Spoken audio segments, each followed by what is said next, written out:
నమస్కారం. అదృష్టం కార్యక్రమానికి స్వాగతం. వేద జ్యోతిష్యంలో కుజుడు ఎవరు, కుజుడు ఎలాంటి ఫలితాలు ఇస్తాడు మరియు జాతక సమస్యలకు పరిహారాలు తెలియజేయడానికి మనతో పాటు ఉన్నారు ప్రముఖ ఆధ్యాత్మికవేత్త జ్యోతిష్యులు నాగరాజు సుద్దపల్లి గారు. మరి వారిని అడిగి మరిన్ని వివరాలు తెలుసుకుందాం. నమస్కారం అండి గురువుగారు. నమస్తే. ఈ రోజు కార్యక్రమంలో భాగంగా వేద జ్యోతిష్యంలో కుజుడు అసలు ఎవరు? ఇక్కడ అందరికీ కూడా నమస్కారం. గురుభ్యో నమః. ఇక్కడ జ్యోతిష్యంలో కుజుడు అనగానే మనందరికీ కూడా చాలా భయం వేస్తుంటుంది. ఎందుకంటే కుజు దోషం వీటి మీద ఎక్కువగా ఫోకస్ అవ్వటం వల్ల భయం వేస్తుంటుంది. అయితే కుజుడు అంటే అసలు ఫస్ట్ ఎవరు అన్నదానికి ఆయన పేరు మంగళుడు. అంతకుముందు కూడా చెప్పుకున్నాం. మంగళకరమైనటువంటి పనులు చేసేవాడు. అయితే ఈ కుజుడు ఎలా మంగళుడు అంటే శివుని యొక్క వీర్య తేజస్సుతో భూమికి కలిగినటువంటి సంతానంగా మనకి పురాణాల్లో చెప్పడం జరుగుతున్నాయి. అయితే వేద జ్యోతిష్యం అంటే మన జ్యోతిష్యం ప్రకారం కుజుడు అనేటువంటిది ఇక్కడ మనకున్నది యుద్ధానికి కారకుడుగా చెప్తారు. అలాగే కుజుడు అంటే సుబ్రహ్మణ్యేశ్వర స్వామికి ప్రతిరూపంగా చెప్తారు. మరి కుజుడు చెడ్డవాడైతే మరి సుబ్రహ్మణ్యేశ్వర స్వామికి ప్రతీకగా ఎందుకు చెప్తారు కదా? కాబట్టి ఆ లాజిక్ని మనం అర్థం చేసుకుంటే కుజుడు వేద జ్యోతిష్యానికి దీని ప్రకారంగా మనకి ఆయన శుభప్రదమైనటువంటి వాడు కాబట్టి మంగళకరమైనటువంటి వాడుగా మనం తీసుకుంటే మనకి ఫలితం బాగుంటుంది. ఎలా అంటే మనం థింక్ చేసేటువంటి థాట్ ఏదైతే ఉందో ఇది మంచిది, ఇది మంచిది, ఇది మంచిది, ఇది మంచిది అనుకుంటే అది మంచిగానే కనపడుతుంది మనకి. అది మంచిదైనా ఇది కాదు, ఇది కాదు, ఇది కాదు మనం బ్రెయిన్ చెప్పింది అనుకోండి అది చెడ్డదని వదిలేస్తాం. కాబట్టి సైకలాజికల్గా మనకు ఉన్నటువంటి జ్యోతిష్యం ప్రకారం ఒక రకమైనటువంటి కొన్ని సంవత్సరాలుగా అంటే కొన్ని వందల సంవత్సరాలుగా ఒక పదాన్ని మన యొక్క సంస్కృతిలో జొప్పించటం వల్ల దాని యొక్క అర్థమే మారిపోతుంది.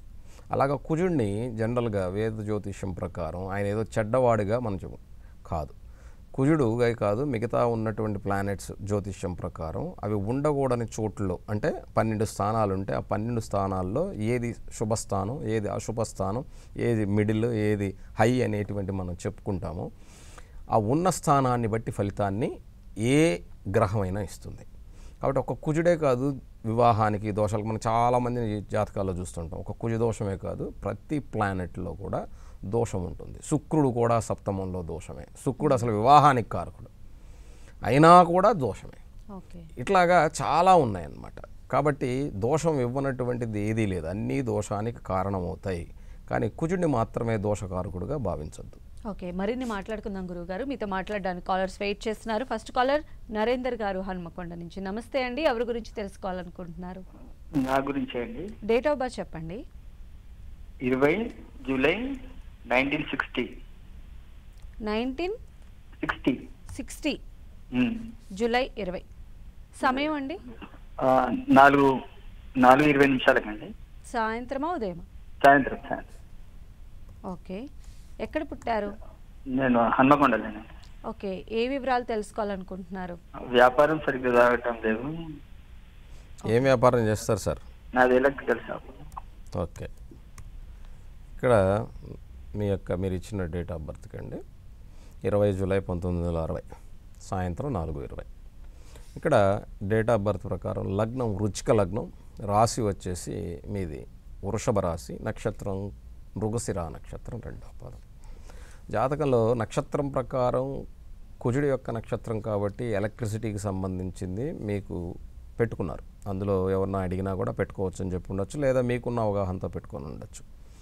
లగ్నాధిపతి నక్షత్రాధిపతి అయినటువంటి కుజుడు 6వ ఇంట్లోనే ఉన్నాడు. అయితే 6వ ఇంట్లో కుజుడు తన స్వస్థానంలోనే ఉన్నాడు. 6వ ఇల్లు అంటే పాపగ్రహాలకు 6వ ఇల్లు యోగ కారణం, అందులో కూడా స్వస్థానం ఇబ్బంది లేదు. అయితే ఇక్కడ వ్యాపారానికి కారకుడైనటువంటి బుధుడు కూడా అష్టమంలో తన సొంత ఇంట్లో ఉన్నాడు.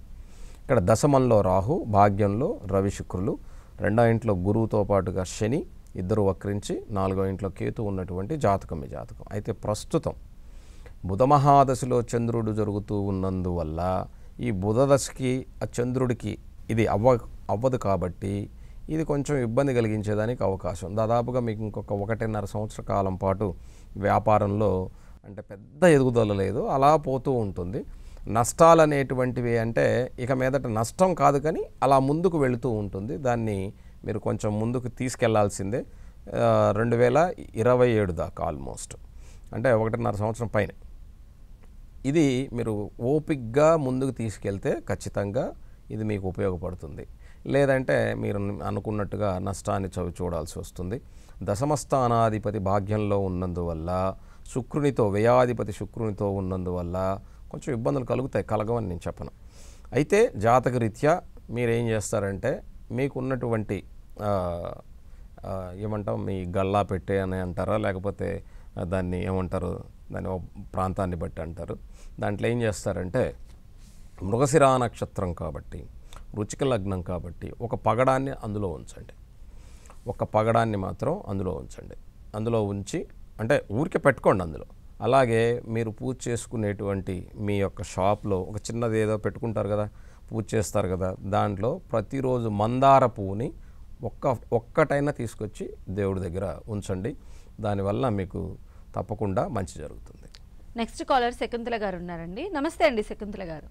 నమస్తే అండి. ఎవరి గురించి తెలుసుకోవాలనుకుంటున్నారమ్మా? మా బాబు గురించి. డేట్ ఆఫ్ బర్త్ చెప్పండి. 5వ తేదీ ఓకే 6వ నెల ఓకే 1994. సమయం అండి? ఉదయం 11:45 ఓకే. ఎక్కడ పుట్టారు? గుడివాడలో పుట్టాడండి. ఏం తెలుసుకోవాలనుకుంటున్నారు?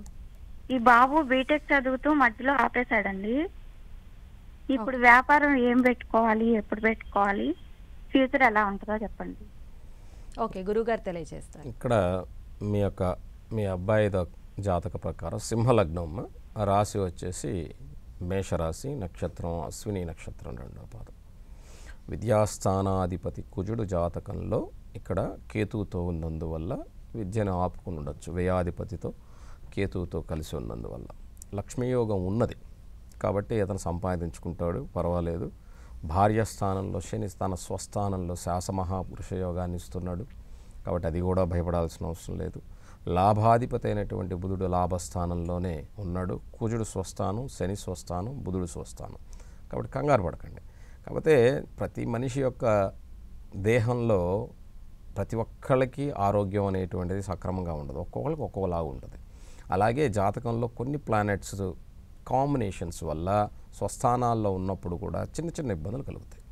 ప్రజెంట్ ఇప్పుడు చంద్రమహాదశలో కుజుని యొక్క అంతర్దశ జరుగుతూ ఉన్నది. అయితే ఈ చంద్రమహాదశ 2033 వరకు ఉంది. 2033 అంటే ఆల్మోస్ట్ ఎన్ని సంవత్సరాలు? ఇంకా 8 సంవత్సరాల కాలం ఉన్నది. ఈ 8 సంవత్సరాల కాలం కూడా ఇది ఈ జాతకునికి అంత గొప్పగా ఉండదు. ఎందుకు ఉండదు అంటే వ్యయాధిపతి అయి భాగ్యస్థానంలో ఉన్నందువల్ల తండ్రి సంపాదించేది కూడా హరిస్తుంది, జాగ్రత్త. అయితే ఇక్కడ కుజుడు ఉన్నందువల్ల సుబ్రహ్మణ్యేశ్వర స్వామి యొక్క ఆరాధన చేసుకోమని చెప్పండి. చంద్రుడు జరుగుతున్నాడు కాబట్టి బిజినెస్ మీరు అని అడిగారు. లగ్నాధిపతి దశమస్థానంలో ఉన్నందువల్ల సూర్యుడు ఇక్కడ అధిదేవతగా 10వ ఇంట్లో ఉన్నప్పటికీ 10వ స్థానాధిపతి అయినటువంటి శుక్రుడు బుధునితో ఉన్నందువల్ల వ్యాపారం చేసుకోవచ్చు, ఏమీ ఇబ్బంది ఏం లేదు. అయితే ఇక్కడ సూర్యుడు గ్రహరాజుగా ఉన్నప్పుడు ఇక్కడ ఎలాంటి వ్యాపారం చేసుకోవాలి గురువుగారు మీరు అడుగుతున్నారు. దశమాధిపతి అయినటువంటి శుక్రుడు బుధునితో ఉన్నందువల్ల ఇప్పుడున్నటువంటి కాలానికి తగ్గట్టుగా ఎప్పుడు కూడా ఒకటి గుర్తుపెట్టుకోండి అమ్మా, చంద్రుడు మహాదశ జరుగుతుంది కాబట్టి చంద్రుడు ఆహారానికి కారకుడు. ఒక సూపర్ మార్కెట్ పెట్టుకోవచ్చు. ఆ సూపర్ మార్కెట్లో కూడా మనకు బ్యూటీకి సంబంధించినటువంటివి అంటే చాలా ఉంటాయి. బ్యూటీకి సంబంధించినటువంటివి అంటే అందానికి సంబంధించినటువంటివి అంటే ఈ క్రీమ్లు అలాంటివి ఒక సపరేట్గా పెట్టుకునేదానికన్నా అన్నీ కలిసి ఉండే మాదిరిగా పెట్టుకోవడం ద్వారా బాగుంటుంది. కానీ అంత పెట్టుబడి ఉండదు గురువుగారు అంటే దాన్ని మీరు ఆలోచించుకోండి. ఈ చంద్రదశ ఉన్నంత వరకు ఆఖరికి పాల వ్యాపారమైనా పనికొస్తుంది కాబట్టి కష్టపడాల్సి వస్తుంది. ఈ కష్టపడేటువంటి తత్వంలో నేను ఇది చిన్నది ఇది చేయను ఇలాంటి నామూషి పడితే సింహలగ్నం వల్ల అతను పైకి రాడు. మళ్ళా చెప్తున్నాను, ఈ నామూషి అనేటువంటిది అంటే మనందరికీ సిగ్గుపడటం, సొసైటీలో వాళ్ళేమనుకుంటారో అనుకున్నవాడు ఎవ్వడు మనకు తిండి పెట్టడు. అనుకునేవాడు అనుకుంటూనే ఉంటాడు, మాట్లాడేవాడు మాట్లాడుతూనే ఉంటాడు. ఎందుకంటే ఈ ప్రపంచం అసూయమైనటువంటిది. ఎదుటివాడు కొంచెం బాగుంటే కూడా వాడిని కిందకి లాగేద్దాం అన్నటువంటి పరిస్థితి తప్ప, అరే వాడు కొంచెం హెల్ప్ చేద్దాం, వాడికి ఒక మంచి అడ్వైజ్ ఇద్దాం అనుకునేటువంటి వాళ్ళు లేనే లేరు. కాబట్టి అలాంటి ప్రపంచంలో మనం బ్రతుకుతున్నప్పుడు అలాంటి వాళ్ళ కోసం ఆలోచించడం తప్పని మీ వాడికి చెప్పండి. మనం కష్టపడితే అది ఎంత కష్టమైనా సరే తప్పేం లేదు. కాబట్టి భయపడాల్సిన అవసరం లేదు. ఈ చంద్రదశలో సైకలాజికల్గా మనసు చెప్పేది వినాలి, బయట వాళ్ళు చెప్పేది కాదు. కాబట్టి కష్టపడాలన్న తత్వం అతనిలో, అంటే సింహలగ్నం కాబట్టి కొంచెం ఇబ్బంది పడేటువంటి శని చూస్తున్నాడు కాబట్టి ఆ సప్తమ స్థానంలో ఉండి పెళ్ళయ్యేంత వరకు తను కొంచెం ఒడిదుడుకులతో ఉంటాడు. వివాహం అయిన తర్వాత భార్య స్థానంలో శని అద్భుతంగా ఉన్నందువల్ల, ఈ అబ్బాయికి శని యోగకారకంగా ఉన్నందువల్ల భార్య వల్ల గొప్ప యోగం కలుగుతుంది. కాబట్టి అంతవరకు చిన్న చిన్న పనులైనా సరే సిగ్గుపడకుండా చేసుకోవటం అలవాటు చేసుకో. నెక్స్ట్ జ్యోతి గారు ఉన్నారు ఏలూరు నుంచి. జ్యోతి గారు నమస్తే అండి, ఎవరి గురించి తెలుసుకోవాలనుకుంటున్నారు? హలో హలో, చెప్పండమ్మా. మా పాప గురించి తెలుసుకుందామని చేశానండి. ఓకే, డేట్ ఆఫ్ బర్త్ చెప్పండి. 2011 ఓకే, ఆగస్టు 24. ఓకే, టైం అండి? ఉదయం 6 గంటలకండి, బందర్ డిస్ట్రిక్ట్ అండి. ఓకే, పాప చదువును అండ్ ఫ్యూచర్ గురించి తెలుసుకోవాలని చేశాను. 10th లోకి వెళ్తుందండి పాప ఈ సంవత్సరం. ఓకే, తప్పకుండా గురువుగారు తెలియజేస్తారు. నమస్తే అమ్మా. ఇక్కడ మీ అమ్మాయి యొక్క జన్మలగ్నం సింహలగ్నం, రాశి వచ్చి 8 మిథున రాశి, నక్షత్రం మృగశిర, నక్షత్రం 3వ పాదం. లగ్నాధిపతి లగ్నంలో సూర్యుడు ఉంటూ శుక్రునితో ఉన్నాడు, మంచిది. అలాగే 2వ ఇంట్లో శని, అలాగే ఇక్కడ విద్యాస్థానంలో రాహు, 9వ ఇంట్లో గురు, 10వ ఇంట్లో కేతు, ఏకాదశంలో కుజచంద్రులు, 12వ ఇంట్లో బుధుడు వక్రించి ఉన్నటువంటి జాతకం. ఇక్కడ విద్యాస్థానంలో రాహు జరుగుతున్నాడు. ఇది రాహుకి నీచ స్థానము. అయితే ఈ జాతకంలో విద్యాస్థానాధిపతి అయినటువంటి కుజుడు చంద్రునితో చేరి లాభస్థానంలో ఉన్నాడు. విద్యాస్థానాధిపతి లాభంలో ఉన్నందువల్ల ఖచ్చితంగా ఆమె ఇబ్బందులు పడుతున్నా కూడా మీరు చదివించగలిగితే బాగా చదువుకుంటుంది. అందులో ఏమీ కంగారు పడాల్సిన అవసరం లేదు. ఈ రాహు దశ 2031 వరకు కూడా ఉంటుంది. ఈ రాహు జన్మజాతక రీత్యా 4వ ఇంట్లో నీచపడి ఉన్నప్పటికీ కూడా విద్యాస్థానాధిపతి లాభంలో ఉన్నందువల్ల, ఎందుకంటే లాభంలో ఏ గ్రహమైనా సరే మంచి ఫలితం ఇస్తుంది. ఏ స్థానానికి అధిపతి ఉండి లాభస్థానంలో ఉన్నందువల్ల చక్కనైనటువంటి ఫలితాన్ని అందజేస్తుంది. కాబట్టి రాహు జరుగుతున్నాడు కాబట్టి ఇక్కడ చంద్రుడితో కూడా ఉన్నందువల్ల కుజుడు ఏం చెప్తానంటే, దుర్గాధీనుడై ఉన్నటువంటి రాహు ఆ 4వ ఇంట్లో ఉండి ఆ 4వ స్థానాన్ని చెడగొట్టకుండా ఉండటం కోసం ప్రతిరోజు కూడా అమ్మవారిని దర్శించమనండి. అమ్మవారు లేకపోతే మీతో కూడా అమ్మవారితో సమానమే. మీతో గొడవ పెట్టుకోవద్దని చెప్పండి, అమ్మ చేత తిట్లు తినొద్దని చెప్పండి, చక్కగా అమ్మ చెప్పినట్టు విని చదువుకోమని చెప్పండి. ఇది కొంచెం పిల్లలకి కష్టమే, ఎందుకంటే మన తల్లిదండ్రులు అంటే మనకు చాలా చులకన ఉంటుంది. ఎందుకంటే మన వాళ్ళే కదా, మనమ్మే కదా అన్నటువంటి ఒక చులకన భావం ఉంటుంది. ఇది కొంచెం మనం చెప్పాలి. ఎందుకంటే పూర్వ రోజుల్లో కూడా ఇప్పటికీ కూడా తల్లిని మించిన దైవం లేదని చెప్తాం. తల్లిదండ్రుల తర్వాతే గురువు, గురువు తర్వాతే భగవంతుడని మనం చెప్పుకుంటూ వస్తాం. ఎందుకంటే వాళ్ళు లేని మనం లేం. కానీ మనకు ఉన్నటువంటి ఆ ప్రేమ వలన ఒక కించిత్ మనకి స్వభావం ఏమవుతుందంటే తక్కువ చేసి చూసేటువంటి స్వభావం ఉంటుంది. దాన్ని తగ్గించుకుంటే ఈ పాప ఖచ్చితంగా విద్యాస్థానంలో ఉన్న రాహు కూడా హెల్ప్ అవుతుందన్నమాట. కాబట్టి ఇది కొంచెం గమనించుకొని ఆ పాపకి మీరు సపోర్ట్ చేయండి. ఎందుకంటే లగ్న రవి ఉన్నప్పుడు, శుక్రుడితో కూడా ఉన్నప్పుడు వీళ్ళు చాలా ఏమంటారంటే తెలివైనటువంటి వాళ్ళుగా, అలాగే మాకు తెలిసినంతగా ఈ ప్రపంచంలో ఎవరికి తెలియదన్నంతగా వాళ్ళ యొక్క ఇది ఉంటుంది. అలాగే కుటుంబ వాక్ స్థానంలో శని ఉండటం ఇది అంత మంచిది కాదు, కానీ మిత్ర రాశిలో ఉన్నందువల్ల అది కొంతవరకు బెటర్గా చెప్పవచ్చు, చంద్రుడి నక్షత్రంలో ఉండటం వల్ల. కాబట్టి రాహు జరుగుతున్నాడు కాబట్టి నేనేం చెప్తానంటే, కొత్తగా టెక్నాలజీస్ మారుతున్నాయి, ఏఐ టెక్నాలజీస్ ఇవన్నీ వస్తున్నాయి, అంటే ఆర్టిఫిషియల్ ఇంటెలిజెన్స్. వాటికి సంబంధించి అదే ఉచ్చస్థితిలో ఉంటే అమ్మ ఈమెని మెడిసిన్కి వెళ్ళమని చెప్పామండి, కానీ ఇక్కడ ఉచ్చస్థితిలో లేదు, అది నీచ స్థానంలో ఉన్నది. కానీ విద్యాస్థానాధిపతి లాభంలో ఉన్నందువల్ల తప్పకుండా రాహు దశ జరుగుతుంది కాబట్టి టెక్నాలజీస్కి సంబంధించిన దాంట్లో చదివించుకుంటే బాగుంటుంది. నెక్స్ట్ కాలర్ దీప్తి గారు ఉన్నారు హైదరాబాద్ నుంచి. దీప్తి గారు నమస్తే సార్. మా నమస్తే. చెల్లెల గురించి అడుగుతున్నాను. Okay. 3rd July 1997 birth date and 2:30 PM birth time. ఒక్కసారి ఇయర్ చెప్పండి అమ్మా. 1997. Okay, 97. 3rd July. 3rd July and 2:30 PM birth time. పెళ్ళి ఎప్పుడు అవుతుంది అని అడగడానికి ఫోన్ చేశాను. ఓకే. ఈ అమ్మాయి జన్మ లగ్నం వచ్చేసి జాతకంలో తులా లగ్నం, రాశి వచ్చేసి ఇక్కడ మిథున రాశి, నక్షత్రం మృగశిర నక్షత్రం 3వ పాదం. జాతకరీత్యా ఇక్కడ తులా లగ్నానికి సప్తమాధిపతి కుటుంబాధిపతి అయినటువంటి కుజుడు వ్యయంలో ఉండటం ఇక్కడ దోషాన్ని ఇస్తుంది. దీన్ని వివాహ దోషము అంటాం. ఒకవేళ వివాహం జరిగినా కూడా ఆ వివాహంలో ఇబ్బందులు ఏర్పడతాయి. ఇది కొంచెం మీరు గమనించుకోవాలి. వివాహం జరిగితే వివాహం నిలవదు, అది చెప్తున్నాను. ఒకవేళ జరగకుండా ఉంటే అందుకు సంతోషపడాల్సిందే.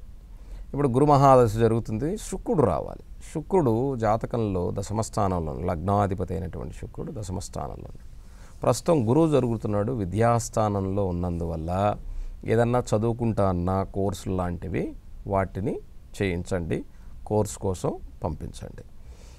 తర్వాత శుక్రుడు 2026 ఏప్రిల్లో వస్తాడు. ఈ గురువు వచ్చిన తర్వాత 2028 డిసెంబర్ వరకు ఉంటాడు. కాబట్టి ఈ మధ్యకాలంలో మీరు ప్రయత్నం, అంటే అప్పటికి చాలా వయసు అయిపోతుంది కదా అని మీరు అనుకోవచ్చు, 30 వస్తాయి. ఎందుకంటే కుజదోషం ఉన్నటువంటి వాళ్ళకి 29 తర్వాత చేస్తేనే ఆడపిల్లలకి నిలుస్తుంది. ఒకవేళ బిఫోర్ కానీ చేస్తే అది నా పరిశీలనలో, నేను నా అనుభవంలో ఇంతవరకు చూసినటువంటి వాటిల్లో నిలిచిందే లేదు. వాళ్ళకు కూడా అంటే చేసుకున్న అబ్బాయికి కూడా కుజదోషం ఉంటే తప్ప మామూలుగా అయితే కష్టం. కాబట్టి ఇది మనం గుర్తుంచుకొని ఆలస్యం అవుతుందని బాధపడే కన్నా జరిగి చెడిపోకుండా ఉండటం మంచిది. కాబట్టి ఆలస్యం అమృతం విషం అని ఒకప్పుడు అన్నప్పటికీ కూడా కొన్ని సందర్భాల్లో ఇక్కడ మాత్రం ఈ ఆలస్యం అమృతంగానే ఉంటుంది. కాబట్టి భయపడాల్సిన అవసరం లేదు. ఆ దోషం ఉన్నది కాబట్టి ఆలస్యం అవుతుంది, కొంచెం వెయిట్ చేయండి. నెక్స్ట్ కాల్ రండి. శైలజ్ గారు ఉన్నారు హైదరాబాద్ నుంచి. నమస్తే అండి శైలజ్ గారు, ఎవరి గురించి తెలుసుకోవాలనుకుంటున్నారు? నమస్తే అండి, మా బాబు గురించి తెలుసుకోవాలనుకుంటున్నామండి. ఓకే, డేట్ ఆఫ్ బర్త్ చెప్పండి. 17/7/1990 అండి. మధ్యాహ్నం 12:30 పుట్టిండండి. ఎక్కడ పుట్టారండి? హైదరాబాద్ లోనే పుట్టారండి. ఓకే, ఏం తెలుసుకోవాలనుకుంటున్నారు? మ్యారేజ్ లేట్ అవుతుందండి. ఎన్ని ప్రయత్నాలు చేసినా మ్యారేజ్ కుదరట్లేదు, దగ్గర దాకా వచ్చి దూరం పోతున్నాయి. అలాగేమ్మా, ఇక్కడ మీ అబ్బాయిది కూడా తులా లగ్నం, రాశి మీరు ఇచ్చినటువంటి డేట్ ఆఫ్ బర్త్కి మేషరాశి, నక్షత్రం భరణి నక్షత్రం 4వ పాదం. జాతకంలో ఇక్కడ మీరే చెప్పారు మా అబ్బాయికి వివాహం దగ్గరకు వచ్చి వెళ్తుంది. ఇక్కడ జాతకంలో పరాక్రమ స్థానంలో శని, మాతృస్థానంలో రాహు, అలాగే సప్తమంలో కుజచంద్రుల యొక్క కలయిక, 9వ ఇంట్లో గురు శుక్రుల యొక్క కలయిక, 10వ ఇంట్లో రవికేతువులు బుధుడు కలిసి ఉన్నటువంటి జాతకం. ఈ జాతకంలో ప్రస్తుతం రాహు జరుగుతూ ఉన్నది. ఈ రాహు 4వ ఇంట్లో ఉన్నాడు. బుధుని యొక్క అంతర్దశ జరుగుతుంది. మీ వాడి పెళ్ళి జరుగుతుందమ్మా, జరగదు. కానీ ముందు మీ ఆరోగ్యం చూడండి. ఎందుకు చెప్తున్నానంటే నెక్స్ట్ ఇయర్ లోపుగా మీరు ఒకసారి వెళ్ళి ఆరోగ్యరీత్యా మీకోసం చెప్తున్నాను. మీ వాడి పెళ్ళి జరుగుతుంది, లేట్ అయింది కదా, పర్వాలేదు, కంగారు పడకండి. పెళ్ళి అయితే జరుగుతుంది, జరగకుండా ఉండదు. కానీ మీ ఆరోగ్యం చూడండి ఫస్ట్.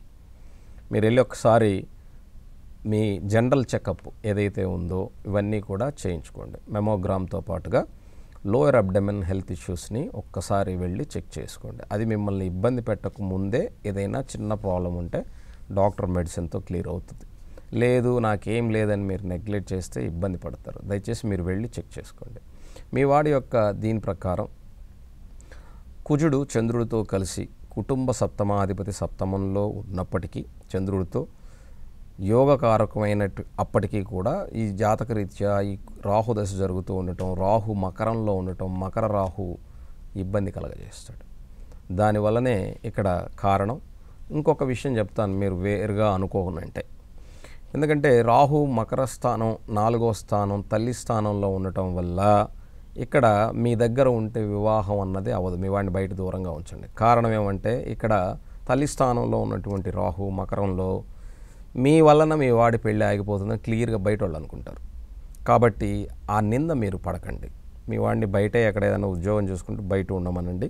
వివాహం అన్నది సమయం ఉంది, అయిపోవస్తుంది. అంటే 35 వచ్చినాయి కదా అంటే ఇందాక కూడా చెప్పాను, యోగంతో పాటుగా దోషం కూడా ఉన్నప్పుడు ఇబ్బంది కలుగజేస్తుంది. అయితే ఇక్కడ ఒక్క ప్లానెటే కాదు, రకరకాలుగా ఇక్కడ చాలా కారణాలు ఉన్నాయి. వాటన్నిటి మీకు నేను వివరించేదానికన్నా అవుతుంది, అవ్వకుండా ఏం లేదు. అయితే ఇక్కడ రాహుదశ జరుగుతుంది కాబట్టి మీ యొక్క ఆరోగ్యాన్ని మీరు వెళ్ళి చెక్ చేయించుకొని సరైనటువంటి దానిలో మీరు చేసుకోకపోతే మీకు ఇబ్బంది కలుగుతుందమ్మా. నెక్స్ట్ రాంప్రసాద్ గారు ఉన్నారు నిజామాబాద్ నుంచి. రాంప్రసాద్ గారు నమస్తే అండి, ఎవరి గురించి తెలుసుకోవాలనుకుంటున్నారు? అబ్బాయి గురించి అండి. ఓకే, డేట్ ఆఫ్ బర్త్ చెప్పండి. 3rd December 1996. 1996 అండి. ఓకే, టైం అండి? Morning 5 AM. ఓకే, ఎక్కడ పుట్టారు? నిజామాబాద్. నిజామాబాద్. ఓకే, ఏం తెలుసుకోవాలనుకుంటున్నారండి? మ్యారేజ్ గురించి అండి. ఓకే, తప్పకుండా గురువు గారు తెలియజేస్తారు. ఓకే. ఇక్కడ మీరు ఇచ్చినటువంటి date of birth 3rd December అండి 96 మార్నింగ్ 5 o'clock నిజామాబాద్. లగ్నం ఈయన కూడా తులా లగ్నమే. లగ్నంలో శుక్రుడు అద్భుతంగా ఉన్నాడు. ఇక్కడ సింహరాశి, పుబ్బా నక్షత్రం 1వ పాదం. లగ్నాధిపతి లగ్నంలో యోగ కారణం, దాన్ని మాలవ్య మహాపురుష యోగం. అలాగే ఇక్కడ లాభాధిపతి ధనస్థానంలో, అది మంచిదే. 3వ ఇంట్లో గురువు తన సొంత ఇంట్లో, గురు శుక్రులు స్వస్థానాల్లో ఉన్నారు. అలాగే 6వ ఇంట్లో శని, అలాగే కేతు. ఏకాదశంలో కుజచంద్రులు, 12వ ఇంట్లో రాహు. ఇక్కడ చంద్రమహాదశలో శని జరుగుతుంది సార్. సప్తమాధిపతి కుజుడు లాభంలోనే ఉన్నాడు. వివాహం అన్నది నెక్స్ట్ ఫిబ్రవరికి వివాహం అవుతుంది, అంటే 2026. అంటే అప్పటికి సార్ 30 వస్తాయి కదా, వస్తాయి. ఎందుకంటే ఆయనకి నచ్చింది చేసుకుంటే మీరు ఒప్పుకు తీరాల్సిందే, లేదా ఆయన నచ్చింది మీకు చెప్తే మీరు చేయండి. ఎందుకంటే 12వ ఇంట్లో ఉన్నటువంటి రాహు వలన వాళ్ళకి స్వతంత్ర యోగాన్ని, 12వ ఇంట్లో సర్వభోగాల్ని అనుభవించేదానికి రాహు కన్యా రాశిలో అద్భుతమైనటువంటి యోగాన్ని ఆ కుర్రాడికి ఇస్తాడు. దాన్ని మనం అడ్డుకుంటే కష్టం సార్. కాబట్టి అతనికి వివాహం జరిగి అతను తన జీవితంలో సుఖంగా ఉండాలంటే, అతనికి ఏదన్నా ఉంటే మాత్రం తప్పకుండా మీరు యాక్సెప్ట్ చేసి చేయగలిగితే చేయండి. లేదు అట్లాంటిది అంటే రేపు నెక్స్ట్ ఇయర్ ఫిబ్రవరికి ఖచ్చితంగా అవుతుంది. ఇప్పుడు చంద్రమహాదశలో శని జరుగుతూ ఉంది. శని 6వ ఇంట్లో ఉన్నాడు. ఇది కొంచెం ఇబ్బంది, ఎందుకంటే ఇప్పుడు కానీ వివాహం జరిగి అమ్మటే ప్రెగ్నెంట్ అయ్యే పాప సంతానం వస్తే అది సంతానానికి దోషం అవుతుంది. కాబట్టి నెక్స్ట్ ఇయర్ ఫిబ్రవరిలో వివాహం చేస్తే సంతానం మంచిగా ఉంటుంది. గురుగారికి రేపటి కార్యక్రమంలో మీరు తెలియజేసే అంశాలు వివరిస్తారా? ఇక్కడ కొన్ని కాంబినేషన్స్ అని చెప్పాను. ఇక్కడ రాహువుని విధ్వంసకరం, మొన్న కూడా రాహు అంటే ఎవరో చెప్పుకున్నాం. రాహు ఏ స్థానంలో, ఇప్పుడు ఇందాక ఒక తల్లికి వెళ్ళి ఆరోగ్యం చెక్ చేసుకోండి అని చెప్పాం. 4వ ఇంట్లో ఉన్నందువల్లే మకర రాశిలో మకర స్థానంలో రాహు అనేటువంటిది ఎటువంటి ఫలితాన్ని ఇస్తుందో రేపు తెలుసుకుందాం. ఓకే, ధన్యవాదాలు గురువు గారు. నమస్తే. ఇది వాళ్ళ అదృష్టం కార్యక్రమం. చూస్తూనే ఉండండి 10 TV.